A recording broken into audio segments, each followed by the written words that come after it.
sobre os tempos verbais. O que são, então, os tempos verbais? Os tempos verbais é a ação que ocorre o verbo.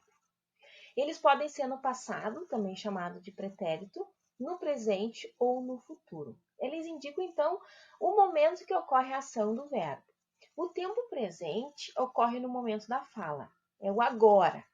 O tempo passado ou pretérito já ocorreu, já aconteceu antes do momento da fala. Pode ser ontem, ontem, semana passada. E o tempo futuro ainda não aconteceu, ele vai acontecer. Ele ocorre depois do momento da fala. Pode ser amanhã, depois da manhã, ano que vem. Então, olhem ali. O tempo verbal indica o momento da ação, certo? O tempo presente indica que a ação se realiza atualmente. Então, por exemplo, eu estudo. Nós escrevemos. Aconteceu agora, eu estudo agora, já, tá? O tempo pretérito ou passado indica que a ação é anterior ao momento presente, é a ação passada. Então, eu estudei o verbo. Eu fazia os exercícios, por exemplo. Então, eu já fiz, né? Eu fiz ontem. E o tempo futuro indica que a ação vai se realizar no momento depois do momento presente. Então, eu estudarei quando chegar em casa. Então, futuro, eu ainda não estou em casa. Quando eu chegar em casa, eu estudarei. Então, o verbo é a palavra que pode ser conjugada no passado, pretérito, presente e no futuro.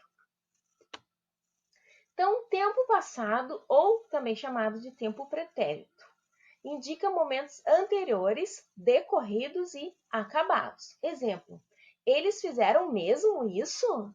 Fizeram, já fizeram, fizeram ontem. Outra frase, eu não acreditava no que os meus olhos viam. Percebam que está o verbo no passado, eu não acreditava. E no próximo, acabei. Todos os verbos fizeram, acreditavam e acabei estão no tempo pretérito, no tempo passado. Para o tempo futuro. O tempo futuro indica que os acontecimentos ainda não se realizaram, eles se realizarão. Exemplos, ganharei na loteria. No futuro eu ganharei na loteria. Todos os dias eu jogo e no futuro eu ganharei na loteria. Próximo exemplo, dormirei o dia todo se for preciso. Certo? Tempos verbais passado e futuro. Olhem os exercícios. Releia o trecho. Em 2018, Mônica, Cebolinha, Cascão e Magali voltaram ao cinema no filme Laços. Quando foi escrita a entrevista? Então, em 2018, Mônica, Cebolinha, Cascão e Magali voltarão ao cinema no filme Laços.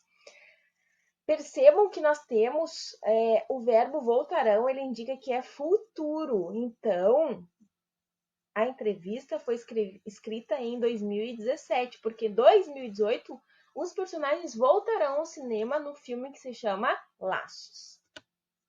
B. Quando foi lançado o filme? Na própria frase já diz para nós que foi em 2018. Letra C. No momento da entrevista, o filme já estava no cinema? Não. O filme, no momento da entrevista, no momento da entrevista é de 2017. O filme será lançado em 2018. Então, não. O filme não estava ainda no cinema. Número 2. Recorte as etiquetas no fim da página e complete a linha do tempo relacionando os eventos aos anos que ocorrem. Entrevista com Mariana de Souza e lançamento do filme. Então, já está ali a resposta para vocês acompanharem. Vocês vão colocando no livro de vocês a ordem cronológica, a linha do tempo que está ali. Então, 2016, 2017, 2018, 2019 e 2020. Percebam que a linha do tempo, numa extremidade ela tem o passado, que volta, e na outra extremidade ela tem o futuro, que vai para frente, né? Número 3. Em relação ao ano da entrevista, o lançamento do filme estava previsto para o futuro, né? Porque se em 2018 vai ser lançado o filme e nós estamos em 2017, então é no futuro. Não poderia ser passado, né, gente? Letra A. Sublinhe no trecho da atividade 1 as palavras que justificam sua resposta. Então, vão lá na entrevista e sublinhem o ano de 2018 e também o verbo voltarão, que indica o tempo futuro, tá? Qual delas é um verbo? Então, eu já dei a resposta para vocês, o verbo é o voltarão. Em um texto, para indicar que as ações já aconteceram, utiliza-se o tempo verbal passado, também chamado de pretérito. Olhem o exemplo. Uma criança de Brasília nos escreveu dizendo que se ela continuasse batendo daquele jeito no Cebolinha, ele não compraria mais a revista. Para indicar que as ações ainda vão acontecer, utilize o tempo verbal no futuro. Olhem um exemplo. Pensando nisso, abriremos as inscrições para amadores, que serão treinados pelo pessoal da produção. Lembra que na entrevista o Maurício de Souza fala sobre o filme, né? Então, para o filme ficar mais realístico, eles vão entrevistar as crianças. Então, eles ainda não entrevistaram. Então, abriremos as inscrições, futuro, para amadores que serão, verbo no futuro, treinados pelo pessoal da produção. Certo? Continuando, número 4. Leia as frases extraídas do texto e sublinhe as formas verbais. Depois, indique se elas estão no passado ou no futuro. Então, letra A. Os personagens serão interpretados por crianças de carne e osso. Tempo futuro, serão nos remete ao futuro. Letra B. Na Indonésia, quando a Mônica e a Magali iam à praia, tinham de usar um maiô inteiriço e não um biquíni. Tempo passado. Iam, elas já foram. Tinham, elas já usaram o maiô, né? Remete ao passado. Letra C. A seleção de atores será feita a partir de inscrições abertas ao público. É o tempo futuro. Será feita, ainda não foi feita. A seleção de atores ainda não aconteceu, ela será feita, ela acontecerá a partir das inscrições abertas ao público. Letra D. Todos os personagens foram inspirados em gente existente. Passado, já aconteceu, foram. Então, o filme ele já está pronto, já tem as personagens, e as personagens foram inspiradas, foram em pessoas de carne e osso. Letra E. Antes do YouTube, suas histórias em quadrinhos circulavam em quase 30 países. Tempo passado. No passado, então, circulavam, nos remete ao passado, que as histórias em quadrinhos, elas não tinham essa facilidade que tem no YouTube, elas eram impressas, né? E elas eram traduzidas em várias línguas para vários países. Então, no passado, as histórias circulavam em quase 30 países. Tempo passado. Complete as frases empregando os verbos no tempo adequado. Então, a frase nós temos o começo ali e ela diz ontem eles, e nós temos a letra A, o verbo brincar, e a gente tem que passar para o tempo adequado, que era brincaram. Percebam que é ontem. Ontem nos remete ao passado. Então, todos os verbos das frases, eles vão ficar no tempo passado. Então, a letra B, ler, leram. Dormir, dormiram. Comer, comeram. Estudar, estudaram. Passear, passearam. Então, vamos olhar as frases. Ontem eles brincaram. Ontem eles leram. Ontem eles dormiram. Ontem eles comeram. Ontem eles estudaram. E, por último, ontem eles passearam. Agora, percebam que nós temos o início da frase amanhã eles. Amanhã ainda não aconteceu, certo? Futuro, nos remete ao tempo futuro. E nós temos ali brincar, brincarão. Ler, lerão. Dormir, dormirão. Comer, comerão. Estudar, estudarão. Passear, passearão. Então, amanhã eles brincarão. Amanhã eles lerão. Amanhã eles dormirão. Amanhã eles comerão. Amanhã eles estudarão. E por último, amanhã eles passearão. Certo? Então, variação linguística. O que é a variação linguística? Vamos lembrar.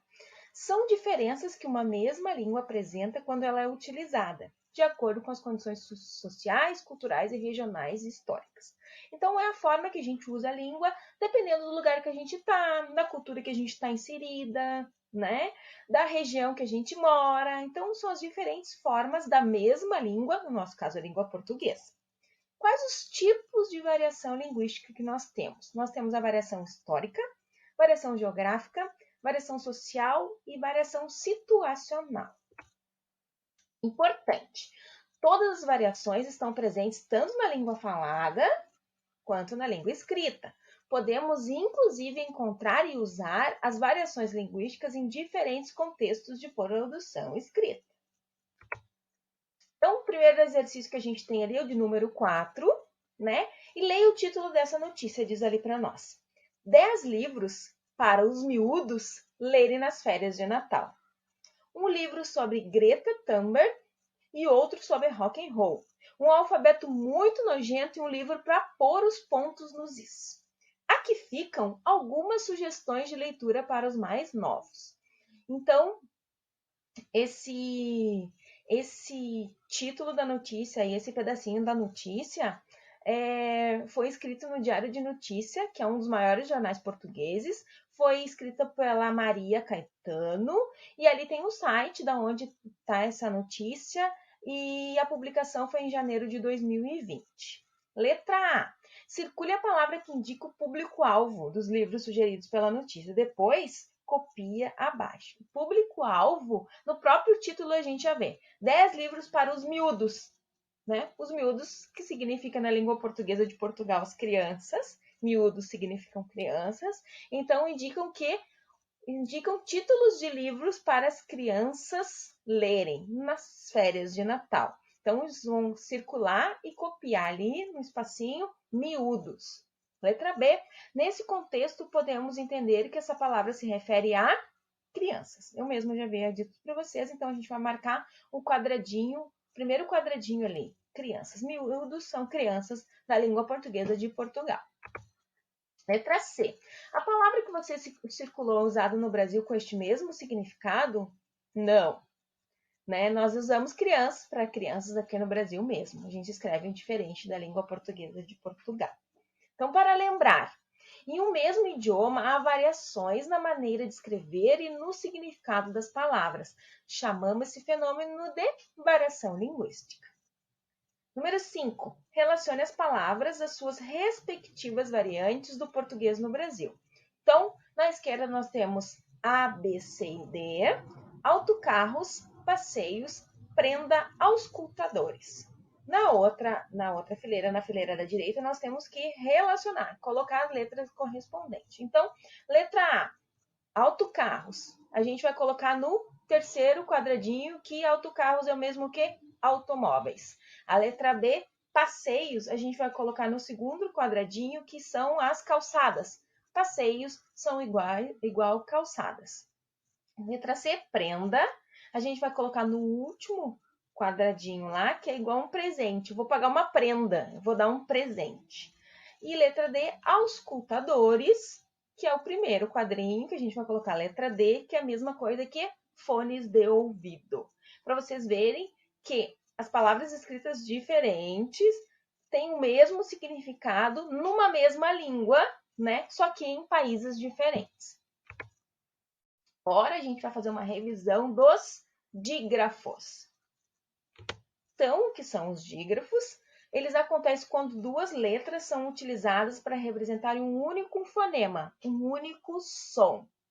Tem dois tipos de dígrafos na nossa língua, na língua portuguesa. Tem os dígrafos consonantais, das consoantes, e os dígrafos vocálicos, das vogais. Então, os dígrafos consonantais, CH, e aí a gente tem os exemplos ali, machismo, choro, chuva. Percebam que todos remetem ao som de X, mas é escrito com duas letras, que são o C e o H.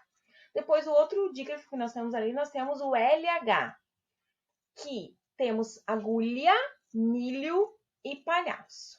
Depois, nós temos o NH, que nós temos sobrinho, sonho e pertinho. Exercício número 6. Releia o trecho. Cozinhe panelinha. E a panelinha cozinharia um delicioso mingau. E, quando ela dissesse, pare panelinha, a panelinha não mais cozinharia. Circule as palavras que têm H. Então, já circulei ali para vocês que são cozinhe, panelinha, panelinha de novo, cozinharia, Depois panelinha de novo, mais uma vez panelinha e cozinharia. Nas palavras que você circulou, a letra H representa um som ou faz parte de um dígrafo? Faz parte de um dígrafo, né? Porque ela está acompanhando ali, a maioria está acompanhando N e N. Está acompanhando N ali e não tem LH nessa nem CH. Então, eles representam o dígrafo NH. E ali na janelinha diz assim, dígrafo é o encontro de duas letras que representam um único som. Número 7. Complete as palavras a seguir com LH, NH ou CH. A primeira a gente vai botar groselha, LH, depois chuva, CH, depois assoalho, LH, depois cheiro, CH, depois orvalho, LH, depois bilhete, LH de novo, depois chocolate, CH, depois chave, CH e depois olho, LH. Seguimos.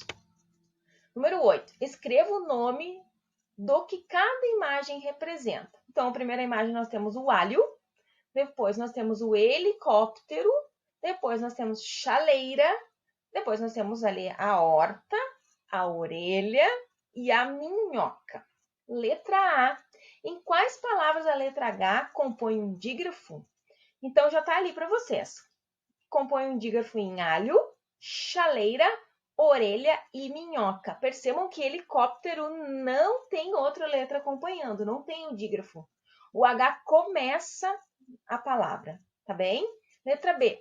Em quais as palavras a letra H não compõe o dígrafo? Em helicóptero e em horta. Em horta também nós não temos outra letra acompanhando o H, tá? Então, para a gente lembrar, os substantivos eles podem ser classificados quanto à sua origem. Então, eles podem ser primitivos ou derivados. Os primitivos são aqueles que não derivam de outra palavra. Por exemplo, pedra, vidro e madeira. Os derivados são substantivos que são derivados de outro, que vêm de outras palavras. Por exemplo, pedreira, vidraça e madeireiro. Percebam que os primitivos, eles são únicos. Eles não vêm de outro, eles não são originários de outros. Já os derivados, sim. Por exemplo, no primitivo nós temos pedra, no derivado nós temos pedreira. No primitivo nós temos vidro, no derivado nós temos vidraça. No primitivo nós temos madeira, no derivado nós temos madeireiro ou madeireira. Então, exemplos ali. Na fila da esquerda nós temos o primitivo e na direita nós temos o derivado. Então, pedra, pedreira.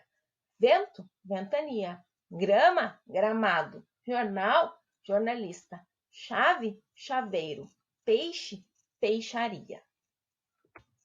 Agora os nossos exercícios. Número 9. Leia as palavras a seguir extraídas do conto O Mingau Doce. Então, as palavras são transbordou e borda.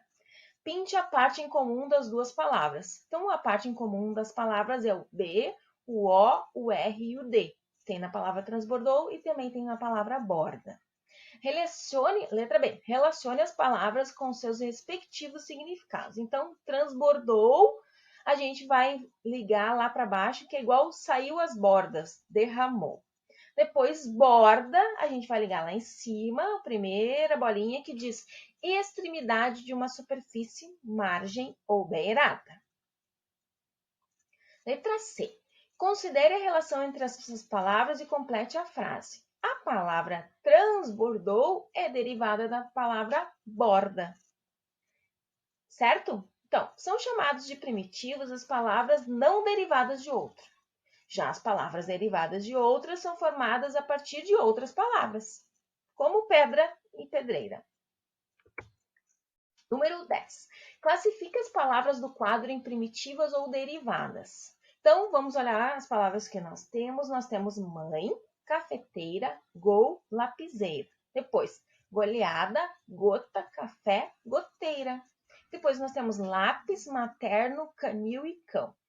Na esquerda, nós vamos colocar a palavra primitiva, à direita, nós vamos colocar a palavra derivada. Então, café, cafeteira, cão, canil, Gol, goleada. Gota, goteira. Lápis, lapiseira. Mãe, materno.